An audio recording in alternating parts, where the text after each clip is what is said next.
ભરૂચ જિલ્લામાં anti corruption bureau એસીબીએ સુકલતીર્થ પંચાયતમાં વારસાઈના કામ માટે લાંચ લેતા 3 લોકોને રંગે હાથે ઝડપી પાડ્યા છે। સુકલતીર્થ ગ્રામ પંચાયતના તલાટી કમ મંત્રી ઉમેશ પટેલ સહિત 3 લોકોએ વારસાઈનું કામ કરાવવા માટે રૂપિયા 8,000ની લાંચની માંગણી કરી હતી। ફરિયાદી 1.5 વર્ષથી વારસાઈના કામ માટે ધક્કા ખાઈ રહ્યા હતા।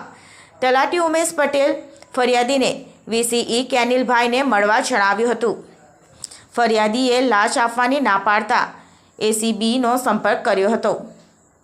એસીબીના પીઆઈ એમજે શિંદેના નેતૃત્વમાં છટકું ગોઠવવામાં આવ્યું હતું। આરોપીઓએ એકબીજાની મદદથી લાંચની રકમ સ્વીકારી હતી। ત્રણેય આરોપીઓને સ્થળ પરથી જ ઝડપી પાડવામાં આવ્યા હતા।